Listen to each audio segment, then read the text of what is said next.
دعائیہ کلمات کی، قرآنی کلمات کے اثرات ہیں، اس پر انہوں نے پیپر پریزنٹ کیے، جس پر کافی ان کو بہت کامیابی ملی. اللہ تعالیٰ انہیں اور کامیاب فرمائے. تو بہرحال الحمدللہ اس وقت جو ہے آج آپ کے سامنے جن، جادو یا نفسیاتی امراض، اس پر آپ کو بہت تفصیل سے بات کریں گے. ڈاکٹر صاحب نے MBBS کیا. ڈاکٹر صاحب اورنگ آباد سے کیا آپ نے MBBS سے، یہاں سے ڈاکٹر اورنگ آباد سے کیا. پھر PG یعنی پوسٹ گریجویشن جی انہوں نے بنگلور سے کیا، نمہان سے. پھر اس کے بعد کئی انہوں نے کورسز کیے، اس پر تحقیقی پیپرز پریزنٹ کیے. اس وقت جو ہے ایک انٹرنیشنل طور پر جو سائیکیٹرسٹ ہیں ان سے رابطہ ہے. ایک کیس جب ان کے سامنے آتا ہے تو پورے دنیا میں جتنے سائیکیٹرسٹ اچھے نامور ہیں ان کو بھیجتے ہیں، ای میل بھیجتے ہیں، ان کی رائے لیتے ہیں، پھر اپنا علاج کرتے ہیں. تو اس سے کامیابی کا ماشاء اللہ مجھے بہت دیکھ کر بڑی خوشی ہوئی. آپ کے سامنے آئیں گی باتیں کہ کیسے کیسے جو ہے بڑے بڑے ڈاکٹروں کی رائے کے خلاف ڈاکٹر صاحب نے قرآنی آیتوں سے علاج کر کے بہت آسانی سے حل کیا معاملے کو. تو آپ کے سامنے حاصل سیر بحث ہوگی انشاءاللہ.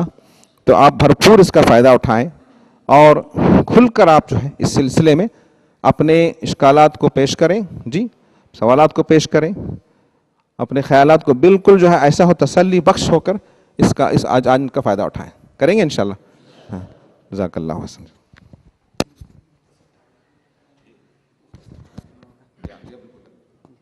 مختصر تعارف، اپنا نام، اپنی کوالیفیکیشن، مدرسہ اور علاقہ. فضیلت کی. میرا نام محمد یاسین ہے، مدھیہ پردیش سینٹرل انڈیا جھابوا ضلع سے رہنے والا ہوں اور گجرات سے حافظ اور عالمیت کی. میرا نام محمد شاہد ہے، میں بہار ارریہ ڈسٹرکٹ کا رہنے والا ہوں. میں نے مظاہر علوم دار جدید سہارنپور UP سے فراغت حاصل کی. میں محمد عامل لکھیم پور ضلع UP کا رہنے والا ہوں اور ندوۃ العلماء سے عالمیت کی. میرا نام محمد اسرائیل ہے، میں بوکارو جھارکھنڈ کا رہنے والا ہوں، دارالعلوم ندوۃ العلماء سے فضیلت کی. میرا نام فیروز ملک ہے، میں پورنیہ بہار سے تعلق رکھتا ہوں اور دارالعلوم ندوۃ العلماء سے عالمیت کی. میرا نام جابر ولی ہے، میں نے دارالعلوم ندوۃ العلماء سے عالمیت کیا ہے اور میں UP کا ڈسٹرکٹ علی گڑھ کا رہنے والا ہوں. میرا نام محمد جنید ہے، ضلع میرٹھ کا رہنے والا ہوں، دارالعلوم دیوبند سے تجوید پڑھی ہے. میرا نام آفتاب احمد ہے، میں شیلانگ میگھالیہ کا رہنے والا ہوں اور میں نے ندوے سے حفظ اور عالمیت کی ہے. میرا نام محمد مرشد عالم ہے، میرا تعلق پورنیہ بہار سے ہے اور دارالعلوم زکریا دیوبند سے عالمیت کی ہے. میرا نام عبدالغنی ہے اور ڈسٹرکٹ دربھنگہ بہار سے تعلق ہے اور دارالعلوم ندوۃ العلماء سے عالمیت کی ہے. میرا نام محمد آصف، ضلع سیتاپور سے تعلق ہے اور ندوۃ العلماء سے عالمیت کی ہے. میرا نام محمد عرفان، چمپارن بہار کا رہنے والا ہوں اور دارالعلوم ندوۃ العلماء سے عالمیت کی ہے. میرا نام خالد سیف اللہ ہے، میں بہار کی سرزمین دربھنگہ ڈسٹرکٹ سے تعلق رکھتا ہوں اور دارالعلوم دیوبند سے فضیلت کی ہے. میرا نام عبدالکریم ہے، سلطان پور UP کا رہنے والا ہوں اور جامعہ اسلامیہ عربیہ امروہہ سے فضیلت حاصل کی. نام عبدالرحیم، ضلع گونڈہ UP سے تعلق ہے، ندوۃ العلماء سے عالمیت کی ہے. نام شیخ جاوید، ناندیڑ مہاراشٹر کا رہنے والا ہوں، ندوۃ العلماء سے عالمیت کی ہے. میرا نام عبدالواسع ہے، میں بلیا UP سے تعلق رکھتا ہوں، دارالعلوم ندوۃ العلماء سے عالمیت اور فضیلت کی ہے. میرا نام محمد غفران ہے، میں چمپارن بہار کا رہنے والا ہوں، دارالعلوم ندوۃ العلماء سے میں نے عالمیت کی ہے. میرا نام منظر ممتاز ہے، میں ضلع مئو UP کا رہنے والا ہوں اور ندوۃ العلماء سے عالمیت کی ہے. میرا نام ضیاء الدین ہے، میں مظفر پور بہار کا رہنے والا ہوں اور دارالعلوم ندوۃ العلماء سے عالمیت کی. میرا نام طارق انور ہے، میں مظفر پور بہار کا رہنے والا ہوں، ندوے سے عالمیت کی ہے. میرا نام محمد زبیر حسین ہے اور اروناچل پردیش سے تعلق رکھتا ہوں، دارالعلوم دیوبند سے فضیلت کی اور شاہی مراد آباد سے افتتاح کیا.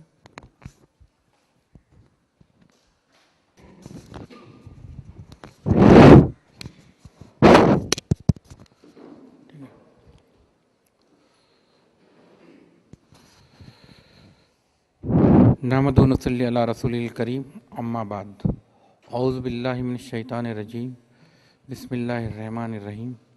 رب اشرح لی صدری ویسر لی امری واحلل عقدۃ من لسانی یفقہوا قولی. मुअज़्ज़िज़ उलमा इकराम, मौलाना हाज़िक़ साहब, हमारे दोस्त सईद साहब, ये अल्लाह ताला का शुक्र है कि मुझे उलमा इकराम के सामने कुछ कहने का मौका मिला, क्योंकि उलमा इकराम के सामने कुछ बात कहना मुझे बहुत संभल के कहना पड़ेंगी, क्योंकि उलमा इकराम अपने इल्म में वो एक आला मुकाम पर है। मैं कुरान और हदीस का एक अदना सा तालिब इल्म हूँ, तो उसमें मुझसे कुछ गलती कोताही हो सकती है, तो मैं पहले आपसे कुछ माज़रत चाहूँगा और अल्लाह के दरबार में ये दुआ करता हूँ कि अल्लाह ताला मुझसे वही बात कहलवाए जो लोगों के दिल में उतरे और जो सही हो। जो उन्वान, ये मौजू दरअसल देखा जाए तो बहुत मुश्किल मौजू भी है और उस पर गौर किया जाए तो बहुत आसान भी मौजू है। मुश्किल मैं इसलिए कह रहा हूँ कि हज़ारों साल से लोगों के दिमाग में जिन और जादू के असरात का तस्वुर है, उसका एक खाका बना हुआ है। ये असर जिन का है, ये असर जादू का है और ये हज़ारों साल चलता रहा है। अगर मैं आपसे मेरे लेक्चर के पहले अगर सवाल करने लगूं तो आप में से, मैं वो भी करूंगा थोड़ी देर में, तो आप में से मुझे कई लोग बतलाएंगे कि उन्होंने जिन के कितने वाक़यात देखे, जादू के कितने वाक़यात देखे। और मेरे पास आने वाले खुसूसन मुस्लिम मरीज़ों का जब मैं इलाज करता हूं तो मेरे लिए एक दुश्वारी ये सबसे बड़ी थी कि आने वाला हर मरीज़, जैसा सईद साहब ने बतलाया है कि आने से पहले किसी न किसी आमिल के पास ज़रूर जाकर आता था, और जब मैं उससे कहता था कि ये नफ्सियाती मर्ज़ है तो उनका सवाल होता था, डॉक्टर साहब जिन और जादू का जिक्र तो कुरान में है, जादू तो हुज़ूर सल्लल्लाहु अलैहि वसल्लम पर भी हुई थी, तो आप इसको इनकार कैसा कर रहे हैं? बात समझ में आ रही? तो पहला सवाल ये होता था। तो मेरे लिए काफ़ी दिन तक मुश्किल भी जाता था उनके इस सवाल का सही अंदाज में उनको मुतमईन बख्श जवाब देने के लिए। जैसा जैसा मैंने कुरान और हदीस का और तकरीबन अमलियात के ताल्लुक़ से लिखी गई बहुत सारी किताबों का मुताला किया, मैंने काफ़ी उलमाओं से भी इस पर गुफ्तगू की, काफ़ी आमिलीन से भी इस पर गुफ्तगू की, लेकिन जिसको एक तशफ़ी बख्श जवाब कहा जाए कि जिन का असर क्या है, जादू का असर क्या है, ये इन सब चीज़ों से मिलना मुश्किल था एक हद तक। लेकिन ये बात मेरे नज़दीक तय थी कि जिन मरीज़ों को मैं देख रहा हूँ उनकी जो अलामात है वो बीमारी की अलामात है, इलाज से दुरुस्त भी होती है, और जिन का असर या जादू का असर बतलाने के बाद वो अलामतों में इजाफा भी हो जाता है। आदमी में एक गैर ज़रूरी डर, खौफ पैदा हो जाता है। अब ये सिलसिला तो मैं तकरीबन जहन में बात मेरी 35 साल से है, लेकिन गुज़िश्ता 15 से 20 साल मैंने इस पर ज़्यादा तवज्जो दी और गुज़िश्ता 5-6 साल से मैंने इस पर लिखना भी शुरू किया। और लिखना उस वाक़े के बाद से शुरू किया जब एक ख़ातून मेरे पास बग़ैर इलाज आई, उसे डिप्रेशन था। डिप्रेशन यानी मायूसी की कैफियत थी। वो सब मरहलों से गुजरी थी, जैसे सही साहब ने बतलाया। सब डॉक्टरों के पास से जाकर आई, आमिलों के पास से जाके आई, आमिलों ने तावीज़ भी दिए गले में। अब मेरे पास इलाज करने के बाद उसका डिप्रेशन, मायूसी कम भी हो गई और वो अल्लाह के फजल करम से सेहत याब भी हो गई। कुछ दिन के बाद वो अपने शौहर के साथ आती है और शौहर मुझसे कहता है कि डॉक्टर साहब मैं तलाक़ लेना चाहता हूँ। मैंने कहा क्या बात क्या है? ठीक है, जब तंदुरुस्त नहीं थी, सेहतमंद नहीं थी, बीमार थी, आपने तो उस पूरे अरसे में इसको अच्छे से संभाला, देखा, और अब तलाक लेने की बात क्या है? तो आपको सुनकर हैरत होंगी कि उसने कहा कि ये मेरी बीवी मुझे करीब नहीं आने देती। तो मैंने पूछा इसकी क्या वजह है? तो क्या वजह बतलाएंगे उसने? आप में से कोई बता सकता मुझे? किसी आमिल ने मना किया होगा। आमिल ने भी मना नहीं किया। अब तो ये आमिल मना करते, ये बात भी सही है, मगर मना नहीं किया था। इसमें उसके गले में एक तावीज़ था। तो उस तावीज़ के बिना पर वो कहती थी कि अगर मैं शोहर के करीब जाऊंगी तो इसकी बेहरमती होगी। तो उसके दिमाग में उस तावीज़ की इतनी हुर्मत थी। तो मैंने सोचा अगर मैं इससे पहले भी तावीज़ के वाक़यात तो मेरे पास आते थे, लेकिन मैं उनकी तरफ नज़रअंदाज करता था। है तावीज़ रहने दो, गले में दवा इलाज करो। तो उस केस में मैंने पहली मर्तबा तावीज़ खोला। मैंने कहा कि तावीज़ गले से निकालो। गले से तावीज़ निकाला, तावीज़ खोला, तावीज़ में देखा तो कुछ किस्म की लकीरें थी, कुछ आदात थे। मैंने बताया देखिए तावीज़ निकालने से कुछ नहीं होगा। लेकिन जैसे ही मैंने तावीज़ निकाला तो उस औरत ने एकदम आंखें फाड़ कर अपने शौहर की तरफ गुस्से से देखने लगी। मैंने कहा देखिए ये तावीज़ निकालने से ये नहीं होता है।